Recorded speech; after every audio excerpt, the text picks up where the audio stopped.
Okay, we are live. Good evening, everyone. Please turn off or silence your cell phones.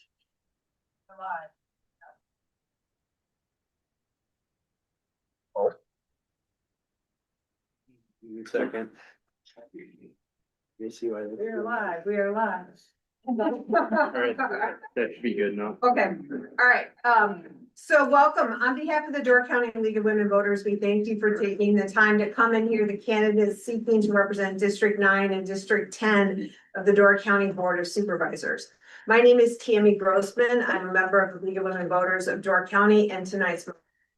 Before I introduce the candidates, I want to point out that candidate Philip Rockwell will be participating by Zoom tonight. He is out of state on a family trip that was planned before the league was asked to hold this forum. We thank technical support specialist Spencer Gustafson and the Sturgeon Bay School District for making it possible for Mr. Rockwell to participate via Zoom. With that, let me introduce the candidates. Candidates for District 9 are Amy Osted-Labat and Ryan Shaw. And the candidates for District 10 are Alexis, Heim, Peter, and Philip Rockwell. The league thanks all of the candidates for agreeing to participate in this forum. In a few minutes, they will introduce themselves. We also want to thank the Sturgeon Bay School District, especially high school principal, Mr. Keith Nerby, and the technical specialist, Stephen Gustafson, for their help in organizing tonight's event. At this time, I would like to read a land acknowledgement statement.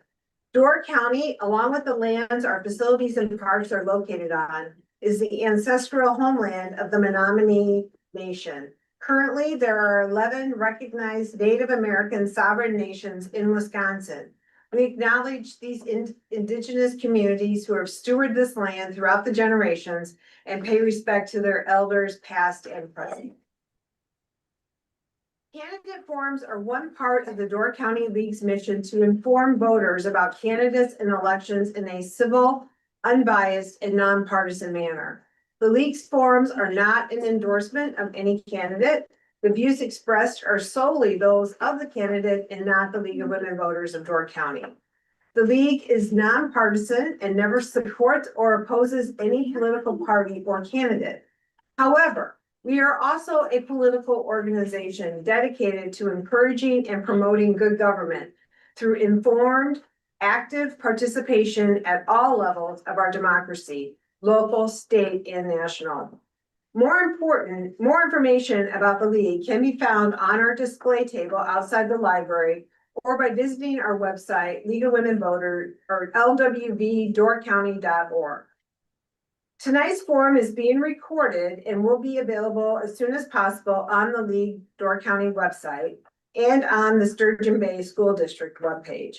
We encourage you, candidates, and the public to spread the word. Forums consist of your anonymous written questions and candidate responses. On these question cards, which are available outside the door to the library, you can write down your questions. We encourage you to ask questions about topics of concerns. Questions must be relevant to the position of Door County Supervisor and must be to all candidates. A question posed to only one candidate will not be used. Please use a separate card for each question you ask. As you finish writing your question, raise your card and runners will pick them up. Questions must be worded in a way that is unbiased and concise. Our question screeners will select questions covering a variety of issues. League screeners will review questions to eliminate redundancies and improper questions. If the screeners do not understand the question, it will not be asked. If used, questions will be asked as they are written. A copy of all submitted questions will be sent to the candidates after the forum so that they can see the range of issues you've raised. Finally, the League of Women Voters of Door County prides itself on organizing and moderating forums that are fair and nonpartisan. We expect and have never been disappointed that candidates and the public will conduct themselves in a civil manner. We know that code of conduct will be upheld here tonight. At this point, we will begin the forum. I want to remind our audience that there should not be any flash cameras, video cameras, or other visual or sound recording devices used during the forum, except for the press and media forum sponsor. A reminder to the candidates, you may not use any audio or video from the forum in or for personal or commercial advertising or promotion. Because this is a forum and not a debate, the candidates may only speak about and for themselves, their positions and ideas, and not reference each other. We ask the audience not to respond to the candidates' questions. There should be no comments, cheering, jeering, clapping, or any form of demonstration. The candidates have agreed to the following guidelines. Candidates will introduce themselves in 2-minute opening statements. Each candidate will then be given up to 2 minutes to answer each question.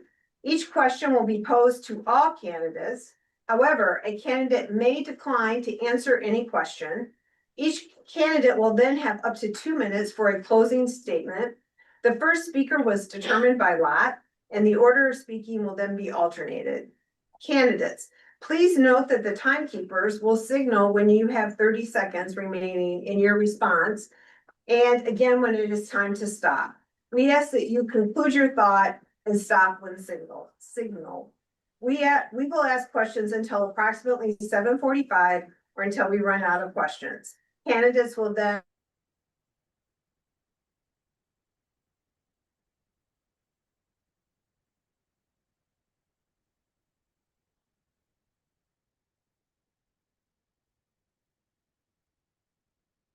thank the League of Women Voters for having this forum, as well as Dan Powers for putting it together, and Sturgeon Bay Schools for allowing us to use the library. And again, appreciating everybody in the audience for taking time out of their busy schedules to be here for this forum. My name is Amy Osta-the-Butt. I currently live in District 9. I've lived in District 9 pretty much all my life. Little stint away when I went to college and had a different job. I currently own 4 businesses in Door, Kewaunee, and Outagamie County. And I feel that it was time to give back to my community. My father served on county board for over 40 years. And when he retired 2 years ago, I wasn't quite ready, didn't have the time to be able to step into office. And now I think it's time for me to step into office, and that is why I'm running. Thank you. Mr. Shaw. Hello, everyone. I want to begin by thanking the League of Women Voters for putting on this forum, the other candidates for being here, and to all of you for taking time to engage in our local democracy. My name is Ryan Shaw, and I'm a proud resident of Sturgeon Bay, married to a wonderful public school teacher, the dad to one of the coolest 8-year-olds around. And when I'm not serving on county board, I work as a comprehensive community services skills worker, supporting individuals and families right here in our community. Serving as District 9 Supervisor has been a true honor. During my time on the Health and Human Services Board and Judiciary and Public Safety Committees, I've worked to ensure that we deliver essential services while also being responsible with our taxpayer dollars. I'm running for re-election because I believe that county government works best when it listens first. I will continue working to lift up and amplify all voices of Door County residents. I'm also committed to protecting what makes this place special: our clean water, our environment, and the health of our communities. These aren't just policy issues. They're about the future that we're leaving behind for our kids. At the end of the day, this work is about people and making sure that every resident feels heard, supported, and proud to call Door County home. I look forward to the conversation tonight and to sharing ideas for a strong future for all in Door County. Ms. Heim-Peter. Hi, neighbors. My name is Alexis Heim-Peter, and I'm excited to run again for Door County Board of Supervisors District 10. After 2 years dedicated to growing my family, I feel called again to serve our community. I believe our community deserves strong leadership and creative problem solving as we navigate a future that serves our current and future generations in Door County. My commitment to County Board is based on 3 values: community, accountability, and collaboration. These values guide my service to work for fair and equitable decision-making. I am running to be a voice for working families who are trying to build a life here, for neighbors who want safe communities, strong public services, and a local government that reflects our shared values. I believe that it is important to be an engaged Door County resident, and having the flexibility, resources, and loving support of my family, I am proud to put that effort into local government. No matter the seat, no matter the community, elected positions are expected to weigh every side of every issue and balance tight local budgets, and find the compromise for today that gets us to tomorrow. As a county board supervisor, I would be accountable to you whether we agree or not. I am accountable to the work of hearing you out. The work brings me an immense sense of community and accountability to our shared goals. My own perspectives, which I look forward to sharing with you all tonight, are formed with experience, consideration of diverse perspectives, asking hard questions, and considering impacts outside of myself. I ask constituents to hear from me tonight and decide if my vision for a hopeful, engaged, and creative board matches yours for a future Door County. Mr. Rockwell. Good evening, and thank you to the League of Women Voters for hosting this forum, and to everyone here for taking time to stay informed. I'm Philip Rockwell, running for re-election as Door County Supervisor for District 10. I'm a husband, a father of 3, a carpenter, and a local business owner. I was born and raised in Door County, graduated from Sebastopol High School, and my family has called this county home for generations.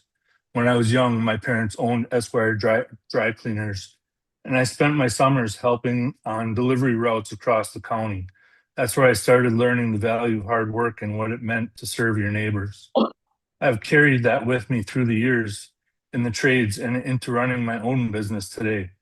It also showed me just how important local businesses are and working families are to this community. Over the past 2 years of serving on the county board, I've had the opportunity to be part of projects that matter to our community. I've also seen firsthand how important it is to be responsible with taxpayer dollars and to make our decisions that reflect the needs of the people who live and work here year-round. This is a nonpartisan role, and I don't see myself as a politician. I'm a carpenter and a business owner. I believe people should get what they pay for, and that the same mindset should apply to county government. I don't claim to have all the answers, but I will continue to show up, do the work, and make decisions based on what's right for the community. And at the end of the day, I'm just a dad with a little gray hair trying to do the next right thing. Sorry about that. Okay, the first question will go to Mr. Shaw. What do you think are the priorities for your district and the county in general? Thank you so much. There are a lot of priorities and a lot of challenges facing Sturgeon Bay, Door County, Wisconsin, the United States of America, all of us. I don't pretend that I, Ryan, as a supervisor, am going to be able to fix every single one of those problems. But what I can promise is that I'm going to fight hard for all of you, right? So some of the issues and challenges that I see facing this community directly are maintaining a high quality of life. To me, that encompasses a couple of different things. You'll hear me a lot tonight talk about maintaining our clean water and making sure that our environment is protected for generations to come. I've talked a lot over the last several months on this campaign about the importance of our county in strengthening its environmental strategy and updating that to make sure that we are protected from contaminants, chemicals, and issues that we might not know about yet when it comes to those types of things, right? I'm also not unaware of the housing issues that we all face. Again, I alluded to the fact that there are a lot of challenges that we as a county are facing that are also happening nationwide, right?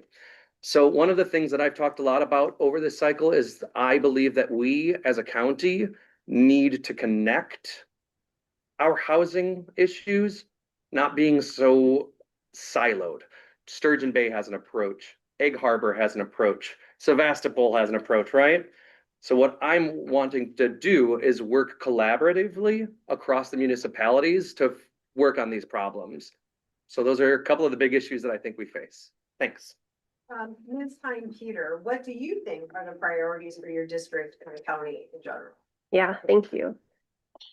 So I think we all hear a lot about the workforce. I feel that's an umbrella of workforce development. We're a peninsula covered on 3 sides with water, and we have some unique challenges that come with that.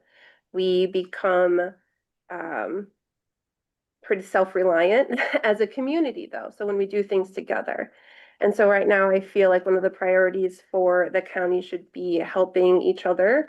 And that means like workforce development. And so as a working mom and on the county board, I would be prioritizing workforce and childcare, low housing, that kind of thing. But I also want to talk about the county employees as a workforce as well. So some of my priorities as a county board supervisor, that would be overseeing some of the budgeting and the staffing budgets. We need some of those positions filled as well so that we can continue to be providing high quality services for our folks. So yeah, and we'll talk a lot about some other issues as well, but I think the biggest ones right now are workforce, and that includes our county workforce as well. Thank you. Mr. Rockwell, what do you think are the priorities for your district and the county in general? Thank you. I feel that infrastructure is big for our county. Infrastructure, not meaning the bridges or anything, meaning that we have a community of aging adults that continue to come here. People move here on the regular. We have younger people that work for those people that have nowhere to live. I think that is one of the big things that really needs to be hit in Door County, because people that work here just can't afford to live here anymore. They'd have to live in Green Bay or somewhere else. It's kind of sad. So having some of those bigger problems ironed out would be something high on my priority list. Thank you. Ms. Austin Labat, what do you think are, I'm sorry, Mrs. Austin Labat, what do you think are the priorities for your district and the county in general? I think in our district, Sturgeon Bay, the county as a whole, housing is a huge issue, and affordable housing is a huge issue. Housing, the lack thereof of affordable housing in our county is causing problems. It's causing people not wanting to move here. It's causing workforce not having the ability to live here and work here, which is creating issues finding good help, reliable help in our city and in our county. So I definitely feel that housing is probably one of the biggest issues that is on the docket right now. Thank you. All right, question number 2, and we'll start with Ms. Hein Peter at this point. Since county board meetings happen in the morning, do you have any ideas for how the board can conduct meetings at times when more citizens could participate or even consider becoming an elected member? Yeah, thank you. As a working mom and as somebody that took on the role in 2019 and early on, that was a big thing I had to navigate. I am fortunate, like I said earlier, to have a day job that is flexible and allows me to take the time and work around that. But I want to use that position on the board this time.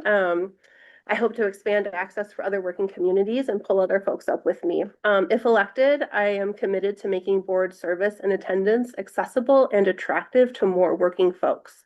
I feel like we need to fill seats and have more competitive elections, and that means having meetings that are at times when people can attend, or just having it. Yeah, I wish they would do more of we have like Zoom, and like people are used to that too. So looking at the rules again for, remote attendance, and then also moving the meetings to night. The city council here in Sturgeon Bay had done that a couple years ago, and it seems to be running pretty well. So I think we could follow a similar model that would work for Door County. Thank you.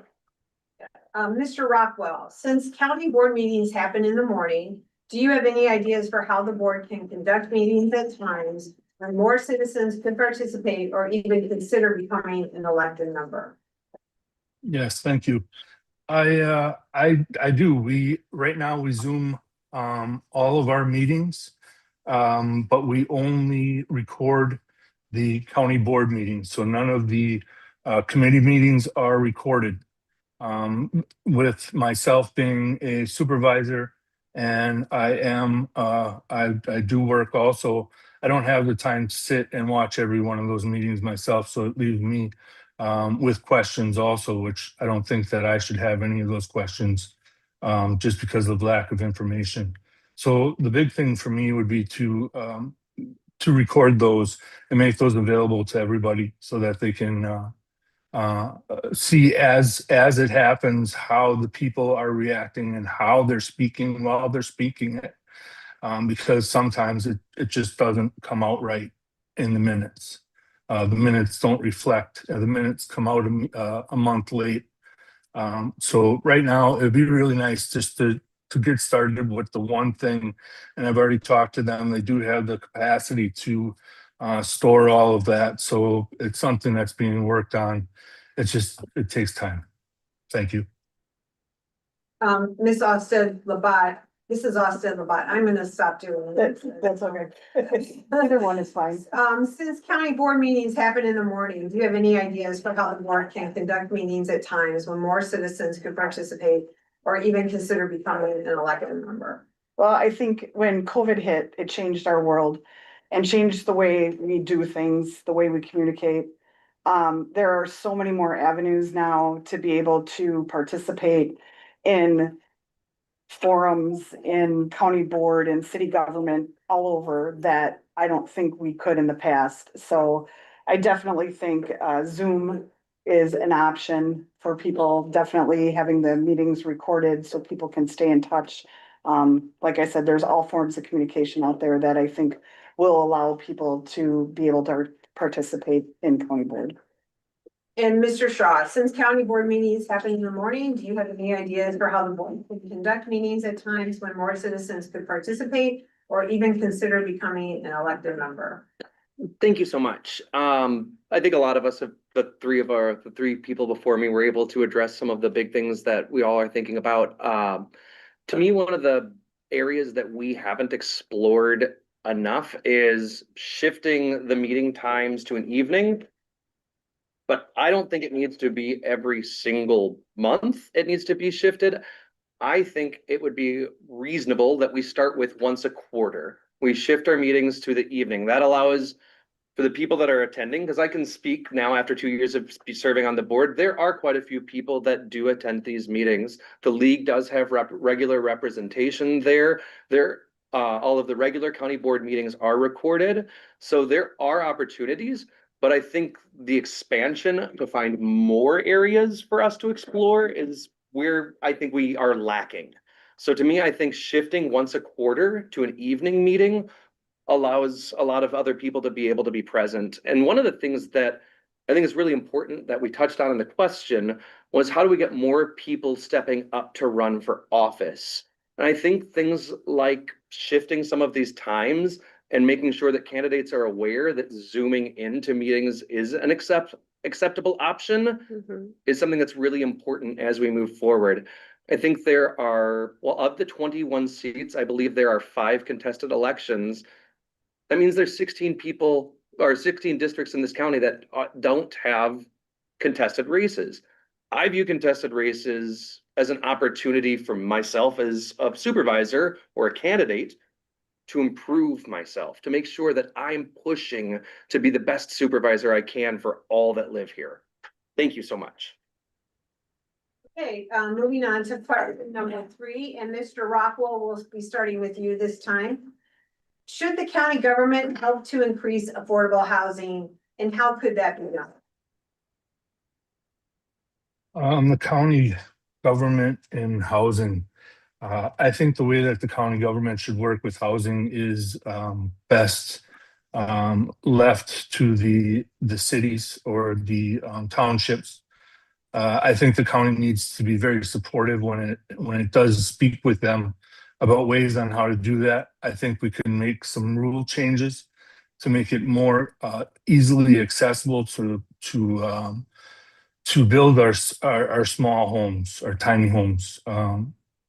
You know, we have laws that aren't really working for us in that. So I'd like to get those cleared out of the way so that we can see on our end actually get something done. If we're going to talk about the county building houses, not a good idea. Thank you. Mrs. Austin Labat, should the county government help to increase affordable housing and how could that be done? I think the way the county can help increase affordable housing is put proper procedures and policies and laws into place to be able to help the municipalities create affordable housing and maintain affordable housing, to have more. And like I said previously, this is, I think, a huge issue in our county just because it sprawls across not only affordable housing, but it goes into workforce. It goes into jobs and positions and businesses that are in our county. Mr. Shaw, same question. Should the county government help to increase affordable housing and how could that be done? Thank you so much. Yes, the county does need to work on helping with housing. As I alluded to earlier, this is a nationwide crisis. It's not just folks in Sturgeon Bay talking about this, or Ellison Bay talking about this, or Green Bay, or Milwaukee, or Florida, or Chicago. It's everywhere. So this is an all hands on deck moment. I alluded to earlier how I want to start working across municipalities and connecting all of us to make sure that we are understanding as a county what the individual municipalities are needing and wanting. We have a lot of history as a county of having cross-government agreements that we as a county are able to work with, say, Sturgeon Bay or Sister Bay or Ellison Bay. But there is a housing authority that exists that is doing some work, but the county needs to get more involved because we have an aging population and Door County can't continue without the proper workforce housing. We need to attract young families to live here. We need to explore zoning. We need to, hello, Wilson. We need to explore zoning. We need to explore those tiny houses. There are a lot of people that want to think creatively about how they live. A new generation is thinking differently about that. I speak with many friends how we would love to have a little area that we had tiny houses and then a communal home that we were able to share. But with our zoning as it exists, we couldn't even dream of that. So it is time for the county to get to work on housing. Yes, yes, it is.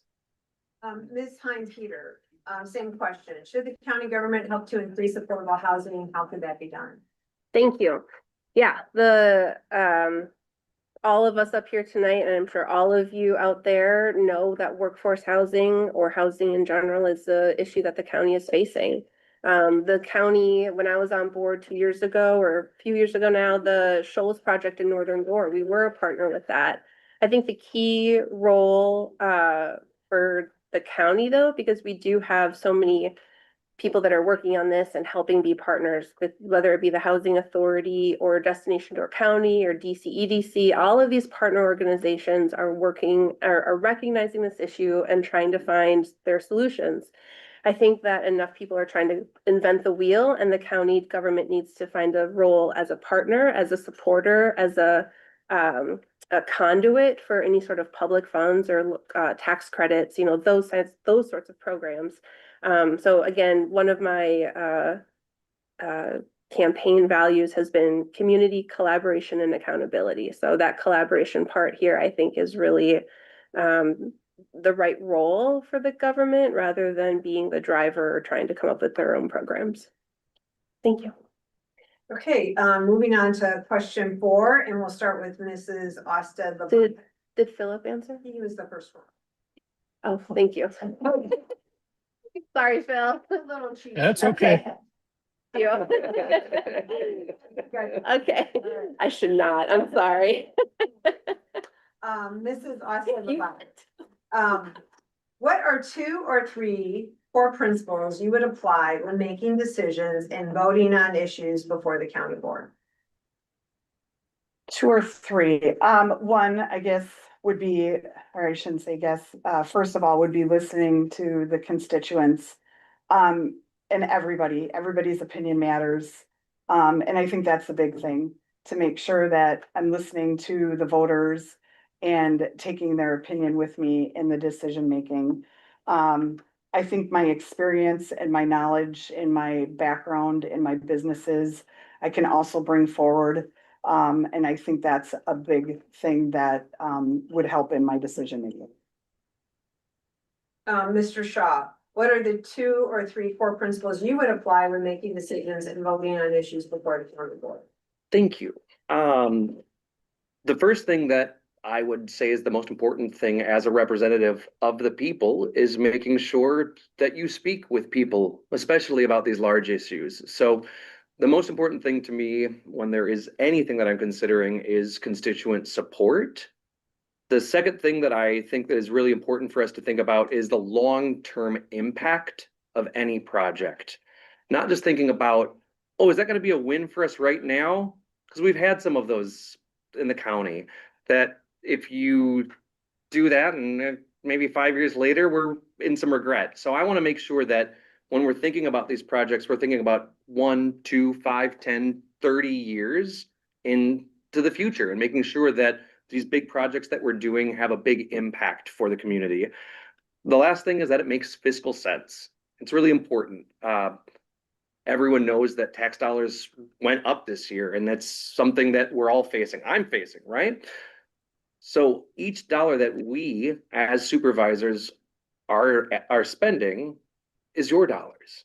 So it's really important to me as a supervisor that when we make those decisions, I'm being a good steward for your money. Thank you. Ms. Heim Peter, what are the 2 or 3 core principles you would apply when making decisions and voting on issues before the county board? Thank you. So, as a collaborative leader, I value shared decision-making and expanding our own perspectives through discussion, curiosity, and mutual respect. So with that, I have been reaching out to constituents through, they can get a hold of me through email or postcards. I've been leaving my number at the door kind of thing. So people can always reach out to me. And I want to hear from people on how they go about and feel about an issue. That being said, I also would bring, you said 2 to 3 core issues. I would also bring just my experience as a government worker as well. So I understand and am passionate about the grinding gears of government. And so bringing some of those experiences, not only from my leadership and from reaching out to the constituents to hear from them, asking hard questions of our department heads as well, and hearing, what goals and objectives that they want to reach. So working together and again, collaborating. And then, thank you. Mr. Rockwell, what are 2 or 3 core principles you would apply when making decisions and voting on issues before the county board? Thank you.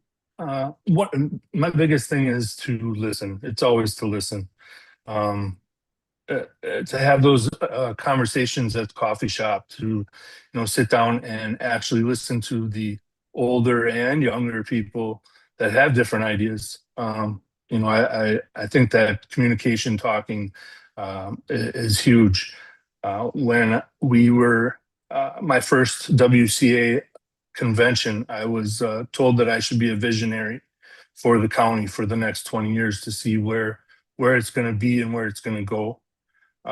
Not just to make our decisions for today. So a visionary would be part of that.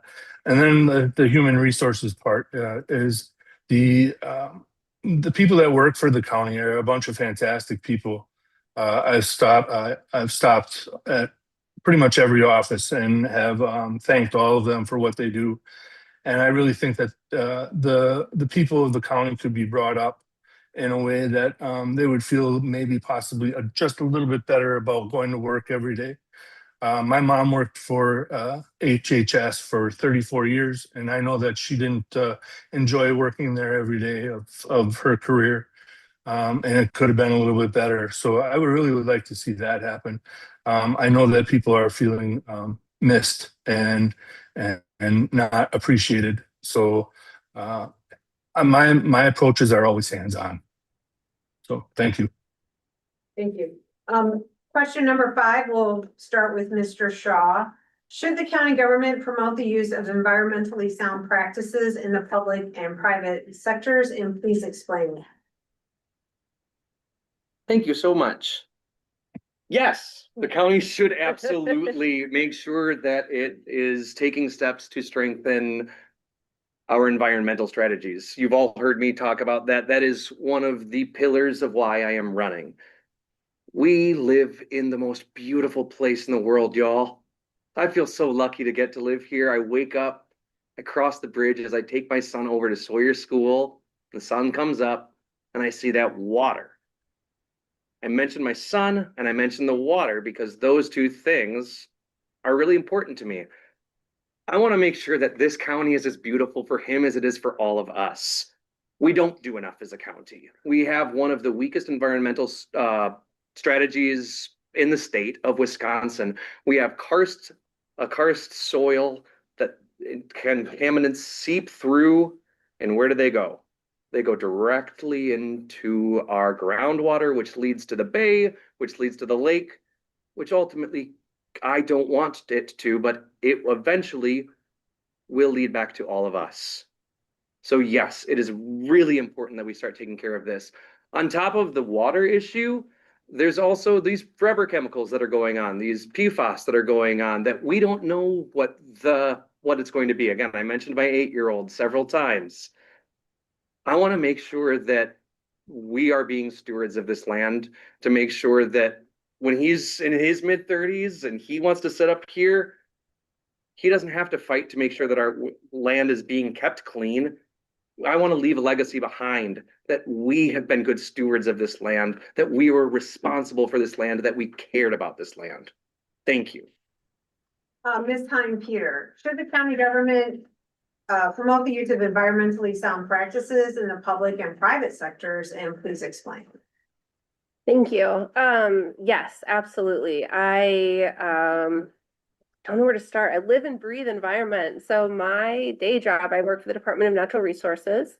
And so we facilitate this amazing environmental stewardship ethic. I am also married to an incredible small business owner who grows microgreens and sells native plants at the farmer's market.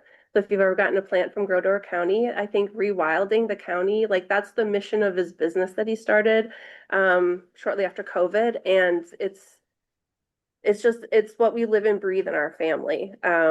Is environmentalism. We hit crossroads often. We are looking for places to go fishing, which I heard from constituents and realized myself, shore fishing is hard. So I think access to the environment that we're trying to be good stewards of and protect forever is another thing that the county can could be evaluating. Money is lawn maintenance and chemicals and things is also it's a investment. So I think a money saver for the county would also be evaluating their chemical and fertilizer usage at parks and facility areas. Staff and machine time are also expensive as they're mowing lawns. So if there are parks, we talked about some areas of like LaSalle, and there might be some county parks where some of that what is currently mowed could be rewild. So I think there's a lot of things that the county could do. Yes, absolutely for water, but also as we think about our natural landscapes and our environment as well. Thank you. Mr. Rothwell, should the county government promote the use of environmentally sound practices in the public and private sectors? And please explain. Yes, definitely should be. The environment is the way to go. We got to keep it clean. It's just the way that it is. It's real. If we don't take care of it, it's not going to take care of us. That's just a fact. Business has to run, though. They have to run, and they have to keep their own stuff clean. They have to find better ways to get their stuff done and recycle their batteries, and just continue with the finding better ways of doing business. Our county has 53 beaches, and we have the most shore frontage out of any other county in the United States. And I think that we have to protect every bit of that. I mean, no one else has what we have. No one. So I think it's in our best interest, especially for Door County. I mean, we are all about outdoor in the summer. You know, I just caution the government to be involved in big things with the environment, just because of the Forestville Dam situation that we've had. I think that really needs to be really looked at in a different manner and started over with that project in a proper way. But that way, I'm not sure what it is. But we have to be responsible with the stuff that we're already doing. So thank you. Mrs. Osta Labat, should the county government promote the use of environmentally sound practices in the public and private sectors? And please explain what you mean by that. Yeah, absolutely. I think we all agree that we need to be involved. We need to protect our county. We need to protect our resources, our water, our environment, our land use. It's why we live here. It's why people come here to visit. It's a super important aspect of this county, and it definitely needs to be protected. Thank you. Now we're on to question number 6, and we will start with Ms. Hein Peter. How can the county address the childcare crisis? Yeah, thank you. I thank you for this question. So the childcare crisis, okay, I have an 8-year-old as well. So he was 2 in COVID, and we were families at the Barker Center when the Y had to make a very hard choice and close. So we stepped into this. It's kind of how I started getting involved in the community. We had been here a couple of years, but finding yourself without childcare and having 2 parents that are working full time, that was it was stressful. It was COVID and it was a mess. So how do we fix childcare? So I am very aware of the childcare issues. I was proud to participate in the United Way's childcare committees at that time, and I've continued that work. I was proud to be involved with the this transition at the centers. I've been in the childcare settings. I understand those, you know, what those families are going through. And with our second one, we actually pivoted, and he's been in a beautiful in-home that with a family that just loves him to pieces. So I also can understand and navigate the in-home childcare and how the supply is not there. So I think the county, though, again, is not an inventor of a wheel. I don't think that the county government is one that should be coming up with these programs or, you know, what the solution, dictating what the solution is for the community, but we certainly can step up and be using our shared resources to be providing for, again, that workforce and the folks that we rely on to be here and help us. Thank you. Mr. Rockwell, same question. How can the county address the childcare crisis? The county, thank you for the question. The county addressing the child care crisis. Where I would start, and this is the way that it goes, is $7.25 an hour for minimum wage, right? That's what we pay, or that's what people get paid. I don't understand how people can even come close to paying for any of that affordable stuff anyway at those wages. You know, we have a wage problem. So I think that would be one of my, you know, if I could actually do something about any of it, I think that that's where I would go. In order to make what we make today from back in 1970, we would have to have $66 an hour to be made to make the same as what we made in 1970. Same thing, cost of living. We don't make $66 an hour. Nobody in Door County makes $66 an hour. The workers anyway. You know, it starts there. And I hate the trickle down, but that's what it is. I mean, if people could afford it, I think it would be a little bit easier. And I think that we can do something about that. Thank you. Ms. Austin Labat, Mrs. Austin Labat, how can the county address the childcare crisis? Yeah, there is a child care crisis in Door County. And I do believe what the county board needs to do is, be able to, again, do policies and procedures, to support childcare. We definitely don't want to get involved with childcare, but there definitely can be stuff that we can do to encourage people to open in-house childcare, open daycare centers, of that sort. And I think that's how the county needs to get involved for that. Thank you. Mr. Shaw, how can the county address the childcare crisis? Oh, excuse me. Thank you so much. I want to start by acknowledging some of the wonderful work that's been done in the area of childcare in this county. We do have some wonderful things that have happened over the last few years. I also have had a son. My son struggled. We struggled with his daycare when he was 1, 2, 3. At a lot of ages, we struggled with daycare for him. But what we've seen is we have seen some expansion with getting the Door County Child Care Center back up and running, as well as the expansions to what they offer at the YMCA. So I want to make sure that we acknowledge some of the big things that we've done, because I'm really proud of the people who have worked to make those happen. I think there are a couple things that we as a county are able to do. I would love to continue to explore public-private partnerships to see if there are things in our areas that we as a county government are able to support these important workers.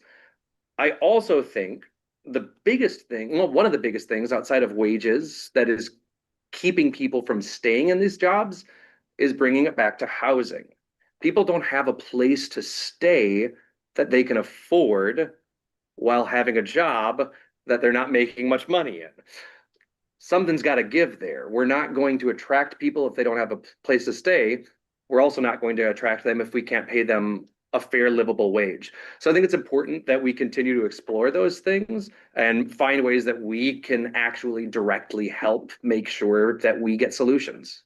Thank you.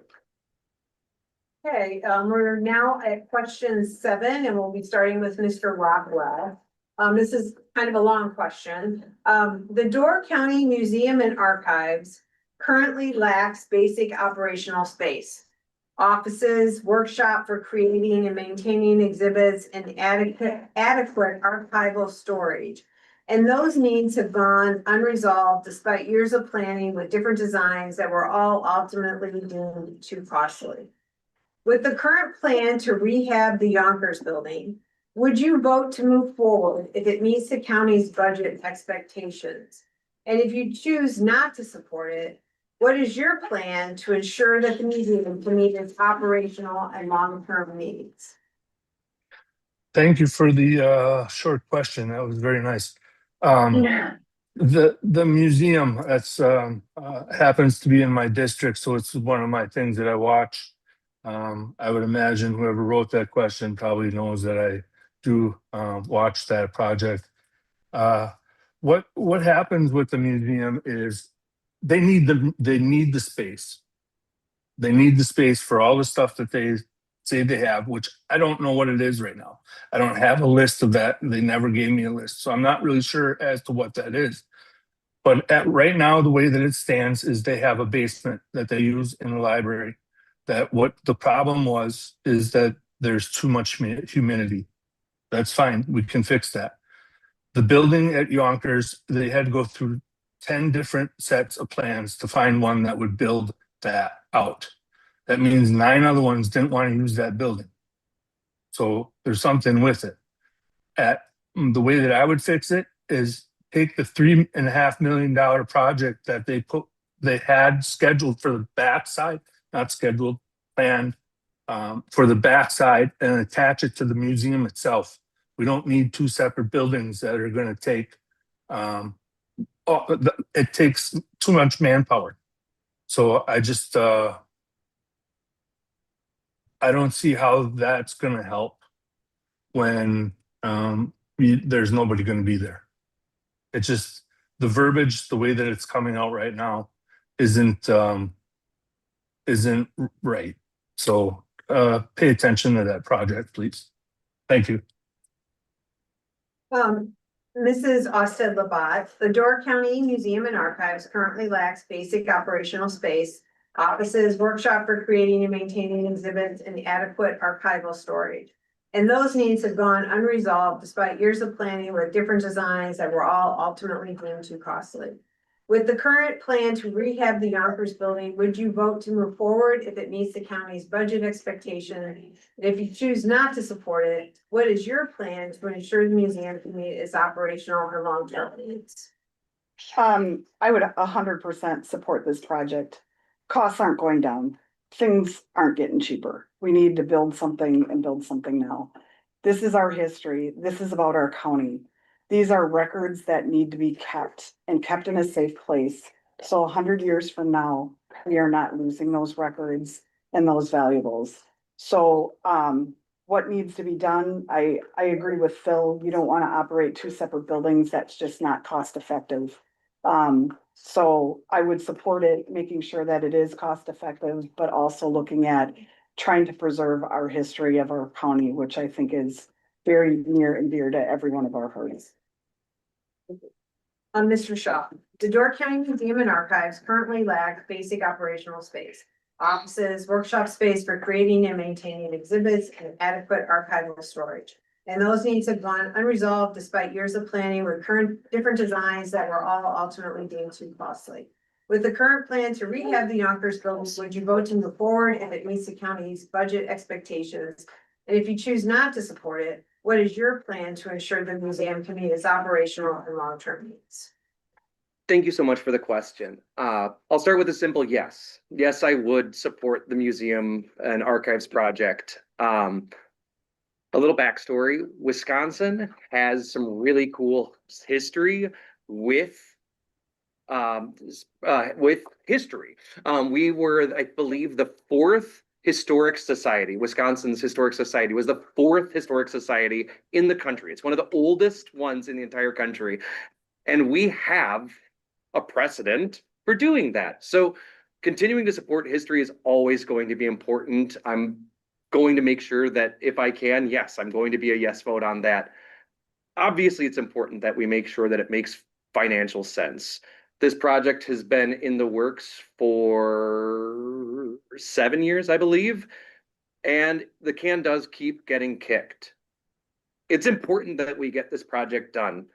I don't know who else said it, but to someone else's point, building expenses aren't getting cheaper, and the longer we wait, the more expensive this project is going to become. So the time to act on this project is now. One of the things that I want to explore before we are done with this project completely is pushing us to make sure that we, as a county, push some of the nonprofits to see if there's areas to explore some partnerships. When this project was originally envisioned, it was envisioned as an over $8 million project. That's a little bloated for our county budget. We can all agree with that. But there's also some deep pockets in this county, and I would be really interested in finding some creative solutions so we don't just have to have a museum project that is, yes, meeting the standards of what we need, but can be something that we are proud of, that we're excited to have, and could be something that can be an economic boom to Sturgeon Bay. Thank you. Ms. Hein, Peter. The Door County Museum and Archives currently lacks basic operational space, offices, workshop space for creating and maintaining exhibits, and adequate archival storage. And those needs have gone unresolved despite years of planning with different designs that were all ultimately deemed too costly. With the current plan to rehab the Yonkers building, would you vote to move forward if it meets the county's budget expectations? And if you choose not to support it, what is your plan to ensure the museum can meet its operational and long-term needs? Thank you. Yes, I was be a vote for the Museum and Archives project to expand and use some part or the designs of the Yonkers building. The project is a solid in foundation. The Museum and Archives needs more room, as was mentioned, for storage and display. I've been in there with Jackson a handful of times. It's one of the greatest indoor rainy day activities you can do with a kid, so please check it out. And when we're talking about no space and no offices, we're talking about a closet for a director's office. We're talking about a basement that is packed, packed to the gills. So I've been in there and I've looked around and I've gotten a tour of the basement where they're storing, and I have our people deserve this space. Our history deserves this space. And I agree with a lot of what was already said, but that downtown corner and the positioning of it, I think is beautiful. And if I had my way, it would be this like beautiful corner lot, right? And it's a good transition between the county government and the library, and then the city government building. I mean, you could make that whole corridor just beautiful right downtown in our district. So again, budgets are priorities, and we would definitely need to make fiscal sense, and it would need to, I would not be comfortable infringing on not being able to provide other required services, but certainly a project this meaningful and this once in a lifetime opportunity, I think Door County can do some really great things. And again, that collaboration, finding partnership and shared funding projects.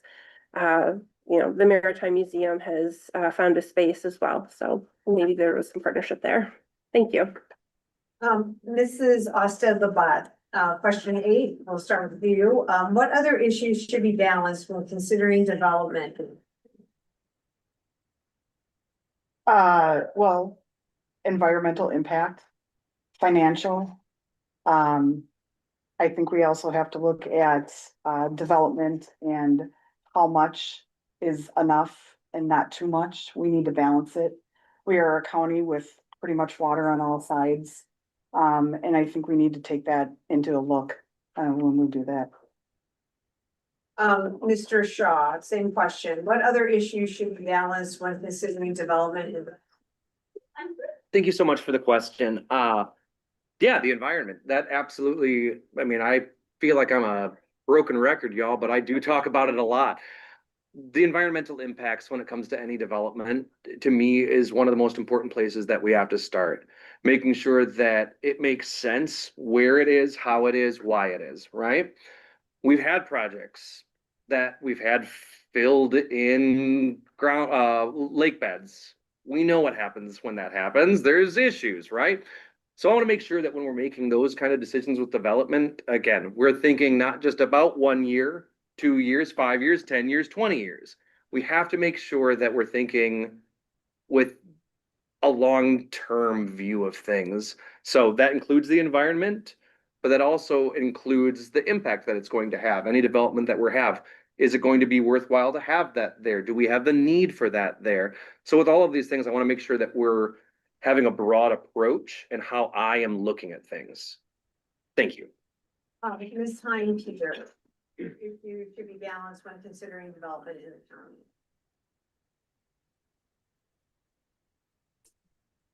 Thank you. I think the development, it depends on the kind of development that you're talking about. So housing development, I think we can all agree there needs to be some work there. But again, we should be looking at what we already have, and maybe it's not new development, but it's redevelopment. We are looking at parcels that might be on the tax roll, or might need to come back into the tax roll because maybe they could be redeveloped. There's all kinds of money available for redevelopment and re-beautifying areas. So I think that is something to weigh. Not is it new development, but is it something that we can sort of fill in where we already are, kind of thing. I think anything that serves any developments, keeping in mind young families and having access to resources, indoor activities for snow days. A lot of parents in the crowd. Okay, so yeah, so just indoor activities around the county and smart development that makes sense, absolutely. But when we're talking about sensitive landscapes, absolutely the environment needs to be balanced with that. So And then again, who the developers are and what kind of, financing they can get and stuff. So, thank you. Mr. Rockwell, what other issues should be balanced when considering development in the? Well, we have to look at the long term when we do this. When I grew up there, the amount of condos being built around the county were, next to none. We had some pretty cute little grocery stores and a lot of little mom and pop shops. So the development has happened, and it's going to continue happening no matter what we do about it. It's going to happen, but it can happen smart. It can happen in places where it's proper to be built. It doesn't need to be exactly on the bluff, maybe, but maybe 100 yards back, so that it doesn't take away from the natural beauty of our county. Our county is a natural treasure. I mean, it's a treasure. So I really think that, like was said already, depends on what kind of development, but it's the most development that would be the one that I would watch would be the condo situation, just because of the amount of things that have gone up and the way that they look. I think that people could take a little bit longer and make it more. I don't know. I appreciate it. Thank you. Okay, question number 9, we'll start with you, Mr. Shaw. What are your feelings about the balance between state and local control? Thank you so much for the question. Just want to make sure I write it down. All right. Thank you so much. Yeah, there's a lot that the county does that is impacted by the state. I don't think that many people actually think about the county's involvement in the state government, or the state's involvement rather in the counties of government. So we really are ostensibly an arm of the state government. So to pretend that we don't have a relationship with the state would be to lie. So we do have a relationship with the state. What does this mean? This means that when the state is passing or not passing budgets, we as a county are going to be impacted by that. So I think it's important that we are aware as supervisors of what's going on in the state, that we have good relationships with our legislators, with Representative Kitchens, Senator Jacques, or their opponents in the upcoming elections, making sure that we're connected with them. So we as supervisors are also connecting and making sure that we are also being a voice in Madison. I think that's really important. I've learned a lot over my time at the Wisconsin Counties Association's conferences that I've gone to about connecting to different folks. I've had opportunities to meet and talk with different state legislators and things like that. So I want to make sure that I am a representative, not just for the county, but when I have those opportunities to speak with folks at the state level, that I'm bringing your voices to them. Thank you. Ms. Hein-Peter, what are your feelings about the balance between state and local control? Thank you. So my first term on county board, I served on the legislative committee, which was a longstanding committee that isn't around anymore. But essentially, the committee work was focused on monitoring what the state legislature was doing, or what other counties and municipalities, what issues they were facing, and then working on legislation to propose up to the state or to support legislation. So I think that work is really important in order, when Madison works, we do have some control and we earn some input, and there is value put on what county board resolutions and things like that. So I think the county board members paying attention to those issues, being open-minded through considering those resolutions and things, there's that really dynamic relationship there. I mentioned in my day job that I work for the state. I work for the DNR, the Department of Natural Resources, and in a previous life there was really involved with septage haulers and pout systems. So I'm maybe not so much in the city, but countywide, our pouts program, we need to be checking up on our failing systems, that kind of thing. So there's a lot of areas there is local control that is set by, parameters by the state. So there's this interplay and navigating that, and finding where we can leverage our local influence is one of my, well, I'm very passionate about it. So thank you. Mr. Rockwell, what are your feelings about the balance between state and local control? State and local control, thank you for the question. One thing that I do know is that they do need to work together in order to get things done. The people that work for the state and the county work for the citizens of Wisconsin and Door County. I think that that they need to remember, all of the politicians need to remember that we do work for the people, and we need to less government, I guess, control over the population. I don't know if this is going to make sense, but it's less government, and I guess I'm gonna skip this question. I really don't. Thank you. Okay, thank you. Mrs. Austin Labat, what are your feelings about the balance between state and local control? Well, I think as county board, we are an arm of the state, like I think Ryan said.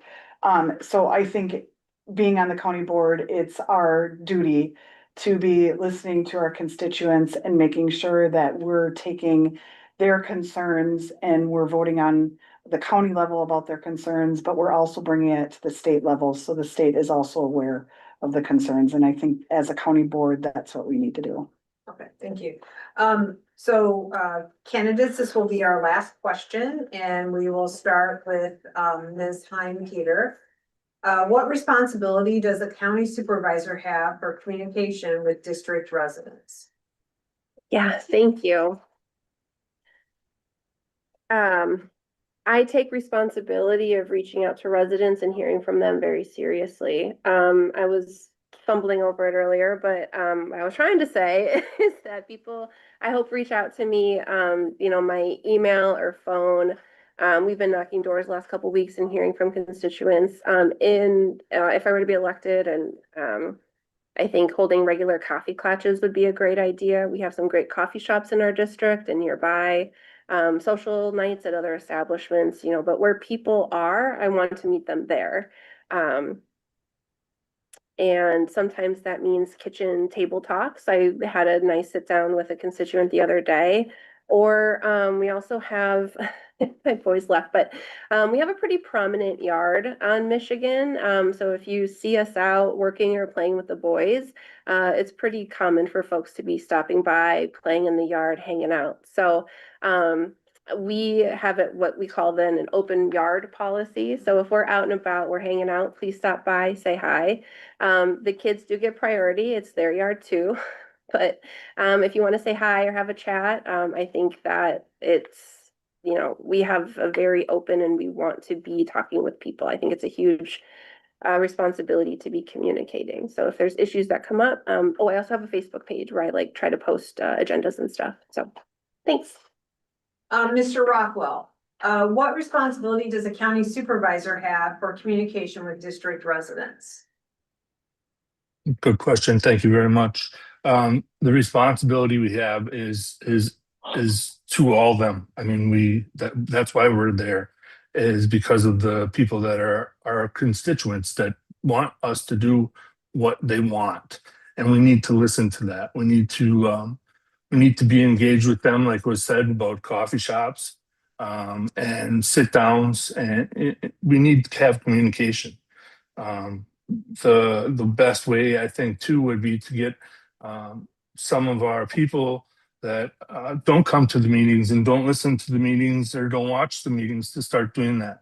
Some information about how to do that and when they're on. I also do the Facebook thing. My big thing is I want people to watch. I don't want to be the one to have to watch for them. I wish that I could have more people doing it in my district, so that we could be stronger and more heard. I really do think that it's our responsibility to be clear and open with every one of them. So thank you. Mrs. Austin Labat, what responsibility does a county supervisor have for communication with district residents? I think as a county supervisor, it is your job, your duty your position to communicate with all constituents. Not necessarily just your district, for all county. I'm fortunate enough to be in a position where I do see a lot of people on a daily basis. And I do communicate with them and I hear their concerns, I hear their voices. I also feel that everybody communicates differently. We have people that like to use phones, we like people that like to do emails, we like people that like Facebook, text, whatever. So I think as county board person, you truly do need to look at that person and how best to communicate with them, because not everybody communicates in the same form. So you got to figure that out with your constituents and communicate with them that way. Mr. Shaw, what responsibility does the county supervisor have for communication with district residents? Thank you so much for the question. I think that supervisors communicating and being in contact with their constituents is one of the single most important things that we do. We are hired when you vote for us to do a job. That's the job of the supervisor.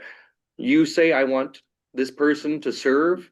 That person then gets to serve at the leisure of the constituents, right?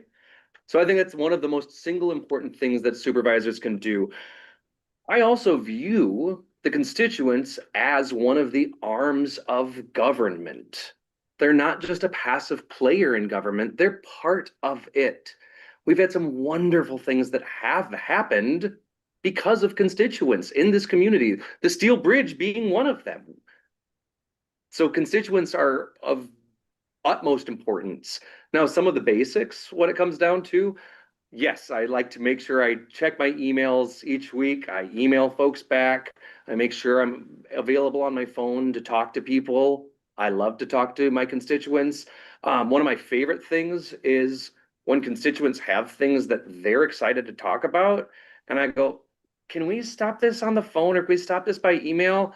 I'm just going to come over. Let's meet at a coffee shop. I love meeting face to face with people. We don't do enough of that. So anytime that I'm able to get myself in the same room with my constituent, I'm going to understand you better. You're going to understand me better, and we're going to have an opportunity to have more success. So yeah, thank you. So we're at the point Yes. in the forum where the candidates will now have up to 2 minutes to make their closing remarks. And we will start with Mr. Rock. That was me. Yes. Okay, I'm sorry. Blip. Thank you.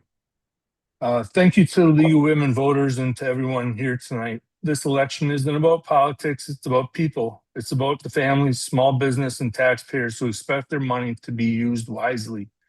Over the past 2 years, I've worked with being practical, common sense approach to the county board, asking questions, paying attention to spending, and focusing on responsible decisions. Because every dollar we spend comes from someone who worked hard for it. I won't promise things I can't deliver, but I will continue to show up, do the work, and make the decisions based on what's right. Door County's home. It's where I was raised. It's where I'm raising my family, and I care deeply about keeping it affordable and strong for the people who live here. If you're looking for someone who will stay grounded, ask tough questions, do the work, and respect your tax dollars, I'll be honored to work for you. Thank you. Ms. Asta-Labat. Thank you. I think knowledge to the area is very important, and having lived here almost all my life, I think gives me that knowledge. I also feel that my experience and my knowledge from my businesses gives me the information needed for this position. I'm going to listen to all constituents, not just District 9, but everybody. I think everybody's opinion matters. And I'm going to use that information to make well-informed decisions for the county as a whole. It's not just about District 9 again, it's about our county, and we want to make this a place that we can all work, live, and play in. So again, thank you to the League of Women Voters, and remember to vote April 7th. Mr. Shaw. Thank you again to the League of Women Voters, the other candidates, and to everyone who came out tonight. I'm grateful for the opportunity to have had this conversation with you. I'm running for re-election because I care deeply about this community and the people who live here. This is my home, where I'm raising my family and where I do my work, and I take that responsibility seriously. Over the past few years, I've worked hard to listen, to be accessible, to make thoughtful decisions that reflect what I'm hearing from residents. That means supporting services that people rely on, being responsible with taxpayer dollars, and keeping an eye on the long-term health of our community. Door County deserves leadership that is going to fight for a cleaner environment, housing for residents, and dignity for all who live here. I promise that I will fight for these things, and I will continue to listen to what is most important to you. I would be honored to earn your vote on April 7th and to continue to serve this community that we all love so much. Thank you. Ms. Peter. Thank you. Thank you to the Door County League of Women Voters for coordinating the forum and providing a space for candidates to discuss these important issues with constituents. Thank you to the many constituents who have made it out tonight and those who are watching online. Thank you to the county employees who made this job so much fun the first time around. And thank you to my campaign donors and volunteers that have supported our ground game these last few weeks. And most importantly, all my love and thanks to my boys for the understanding, push, and support to do this again. Community, collaboration, accountability. The Door County Sturgeon Bay community has given me so much, and I feel so fortunate to give back. I have been fortunate to intersect with helpers and neighbors across generations that are activated to make our community a better place for everyone. From 2019 to 2024, I served on county board and many committees. I know the work, and I'm excited if I could serve again. I am running again for county board to collaborate with the other board members and county staff for reliable public services, for security in our community, for the neighbors that care about each other and want to see everyone do better, and for all of us to feel secure expressing ourselves, for feeling a sense of pride for where we live and how we treat one another. I am running again because I know we can do better and because experience and leadership matters when it comes to making informed decisions that affect families, businesses, and future generations. Being accountable to the people means showing up prepared and informed. We are not going to always agree on approach and on every decision that is made, but our shared experience is bigger than any one thing. And I run to be accountable to the people, to thinking about the unique places, diverse landscapes, and shared character across Door County. Thank you for your consideration, and I hope to earn your vote on April 7th. Okay, thank you, candidates. You are invited to remain for a few minutes after the forum so the public can meet and visit with you personally. Not sure how we would handle that with Mr. Rockwell, but we'll figure out something if you want to stay on. I'm here. Thank you, audience and viewers. We hope this forum has been helpful to you as a voter. Remember, the general election is on Tuesday, April 7th. Current voter and election information can be found at myvote.wi.gov. There you can access information about voter registration, update your name or address, and learn about absentee voting, polling locations, and what's on your ballot. Also, we'd like to invite you to attend the League's lively issue on April 15th at Right On, Door County. And also just a reminder that the League of Women Voters is not just for women. Men are encouraged to join as well. We hope to see some of you at the Lively Issues. Lively Issues is our annual open to the public event where you can share issues of interest and concern. Times and specifics will be at the LWVDoorCounty.org website. Thanks to all of you for attending and participating. Please let others know they can view this forum at our website, LWVDoorCounty.org, or on Sturgeon Bay School District webpage. Again, thank you, candidates, and please join me in a round of applause for all the candidates.